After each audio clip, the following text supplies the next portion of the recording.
നമസ്കാരം. സർക്കാരും CPM-ഉം പ്രതിരോധത്തിലാണോ? കഴിഞ്ഞ കുറച്ച് കാലങ്ങളായി വിവാദങ്ങളും ആരോപണങ്ങളും സർക്കാരിനെ വിടാതെ പിന്തുടരുകയാണ്. അഴിക്കും തോറും മുറുകുന്ന കടുംകെട്ടിലാണ് CPM.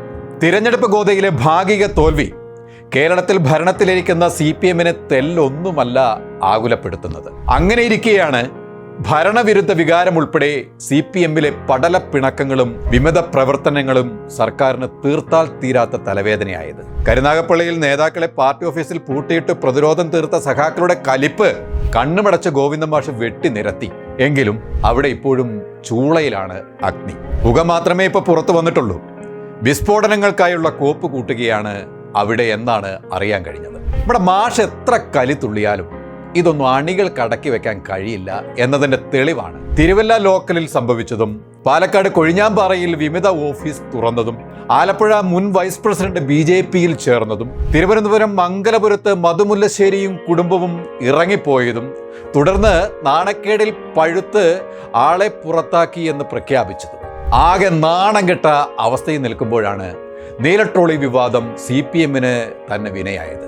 തിരഞ്ഞെടുപ്പ് സമയത്ത് കോൺഗ്രസിനെ പൂട്ടാൻ തീരുമാനിച്ചിറക്കിയ ഭൂതം തിരിച്ചു കുടത്തിൽ കയറാതെ CPM-നെ ഇപ്പോൾ കൊഞ്ഞനം കുത്തുകയാണ്. ഒരു വെടിക്ക് രണ്ട് പക്ഷിയെയാണ് CPM ഇതിലൂടെ പിടിക്കാൻ ശ്രമിച്ചത്. തങ്ങളുടെ പാർട്ടിയുടെ കറ കഴുകുകയും ചെയ്യാം, കോൺഗ്രസിനെ ആഞ്ഞടിക്കുകയും ചെയ്യാം എന്നായിരുന്നു ഉദ്ദേശം. പക്ഷെ എന്ത് ചെയ്യാം, മോങ്ങാനിരുന്നവന്റെ തലയിൽ തേങ്ങ വീണെന്ന് പറഞ്ഞതുപോലെയായി.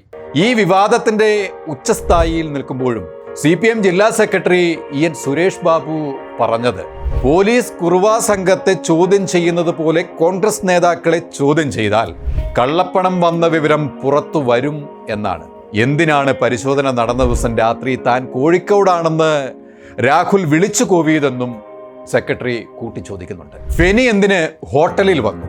വനിതാ നേതാക്കളുടെ മുറിയിൽ പോലീസ് റെയ്ഡ് നടത്തിയതിന്റെ വികാരം പ്രകടിപ്പിക്കേണ്ടത് മണിക്കൂറുകൾ കഴിഞ്ഞല്ലല്ലോ എന്നൊക്കെയുള്ള കടുത്ത ഭാഷയാണ് പാലക്കാട് CPM ജില്ലാ സെക്രട്ടറിയുടേതായി പുറത്തു വന്നത്. പക്ഷേ എല്ലാം തകിടം മറിഞ്ഞു.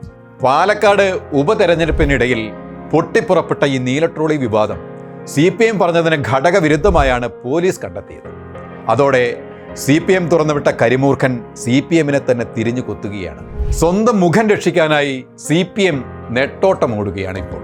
അതുമാത്രമല്ല, അന്തരിച്ച ചെങ്ങന്നൂർ MLA ആയിരുന്ന KK രാമചന്ദ്രൻ നായരുടെ മകന് ജോലി കൊടുത്തത് ഇപ്പോൾ മുഖ്യമന്ത്രിക്ക് തന്നെ നാണക്കേടായിരിക്കുകയാണ്. സംഭവത്തിൽ നിയമവിരുദ്ധമായി നിയമനം നടന്നിട്ടുണ്ട് എന്ന് ഹൈക്കോടതിന്റെ വിധി സുപ്രീം കോടതി ശരിവച്ചതോടെ CPM-ന് കനത്ത പ്രഹരമായിരിക്കുകയാണ്. സാധാരണ വാചാലനല്ലെങ്കിലും ഇക്കാര്യത്തിൽ മുഖ്യമന്ത്രി ഇതുവരെ പ്രതികരിക്കാത്തത് പാർട്ടി അണികളെ അസ്വസ്ഥരാക്കിയിട്ടുണ്ട്.